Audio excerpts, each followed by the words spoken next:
First video, second channel, here we go. The new Saw came out last weekend. Saw 10. I guess the last two spin-offs, Jigsaw and Spiral, were secretly Saw 8 and 9.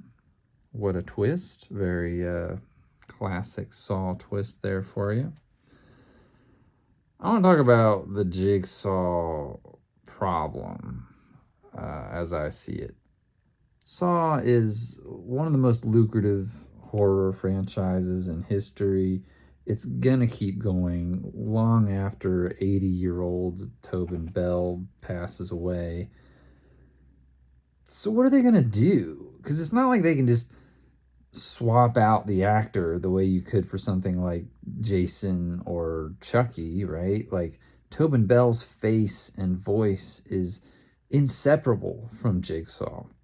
And they've been dealing with this since Saw 3, in which, spoiler alert, Jigsaw dies. Oh my god, I cannot believe they killed Jigsaw.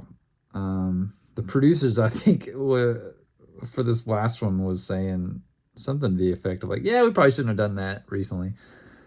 But it gives us a little blueprint for what they might do after, Tobin Bell, is unable or just unwilling to keep doing these things.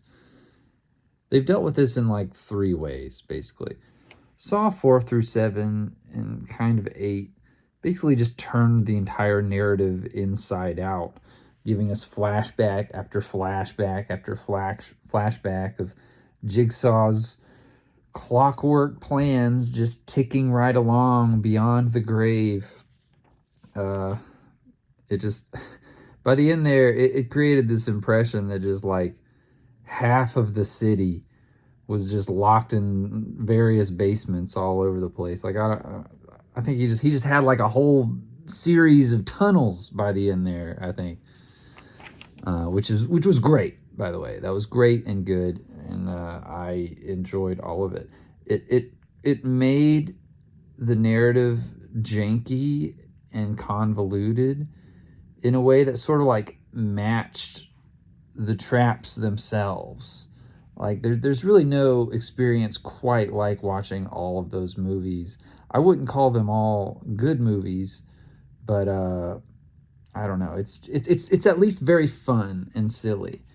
The other 2 techniques for dealing with Jigsaw dying is, one, they made him into like the leader of this little cult group of other Jigsaws in training.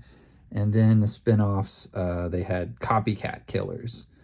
Both of which I think are fine ideas and could work, but they don't work because these characters are so boring.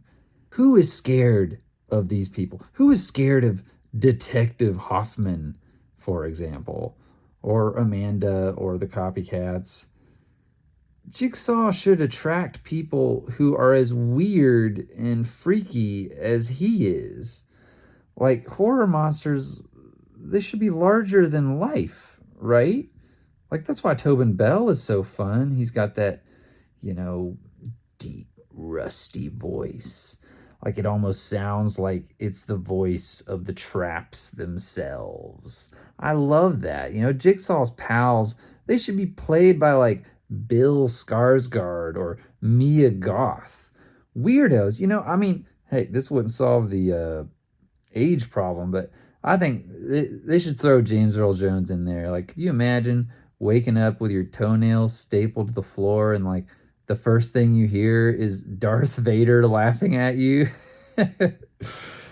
That's the kind of energy I need. The lamest part of Saw is how serious it is, and I guess it's something to do with just all the cop shit that they insist on spending just so much of the runtime following cops around trying to find Jigsaw. It's always shot with like this really yellow. It's shot like a really yellow and sweaty episode of CSI, and it has that same clinical tone where nobody really has any personality or emotion. I don't know. Don't you think Saw should be camp? Like the trap scenes, we all know this. We know that the trap scenes are the best parts of Saw. And if you look at those things, they're silly and they're emotional. It's people screaming at the top of their lungs. So why not have the non-trap parts of the movie embrace that a little more? I mean, I would just love it if before they finished with Tobin Bell, they like just did a Saw movie where Jigsaw has been hired by Satan himself to design traps in hell. You know, like I want to play a game for eternity. I think even Jigsaw himself has become too serious. In Saw 1, he laughs at people when they die. He's got that like that's great. I don't understand why the sequels started treating him like he's anything more than a self absorbed hypocrite who's just mad that he's dying and taking it out on everybody else. I think that has something to do with the tone problem of Jigsaw lately. I think the new movie, honestly, sadly, is the worst in the series. And I think it has a lot to do with how it has totally bought into the idea that John Kramer is on to something like moral and worthwhile with these stupid traps in which people are scooping their own brains out of their heads. Like they've got him saving little kids and giving Amanda a hug. Like his all those bullshit excuses he gives about how, oh, I've never killed anybody. Like they're now framed with this like bizarre straight-faced conviction. Like in the first Saw, all we know about Amanda's reaction to surviving her trap is a single line that she says through tears. She says, "He helped me." And that sends a chill down our spine, right? Like, because what she's really saying is, abuse helped me. And I'm not sure how I feel about that.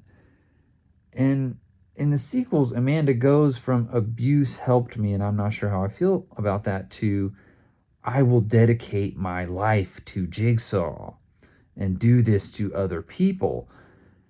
And the series doesn't take this seriously enough to like actually dramatize how Jigsaw took her from point A to point B there.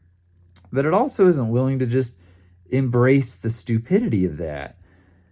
And so Amanda and the other non-Jigsaw baddies have always been trapped in this boring limbo of muling undefined subservience, where we're not really able to give them much of a personality or inner life because that would require us understanding who they are and why they're doing this. What if it was more of a dysfunctional family vibe, like the Texas Chainsaw Massacre, or what if it was more of like a folk horror Wicker Man thing, where it was, you know, they're defined by this like silent, choreographed kindness. I don't know, just give me something uncanny and fun. Like it's a game. He wants to play a game. Games are fun. I don't know.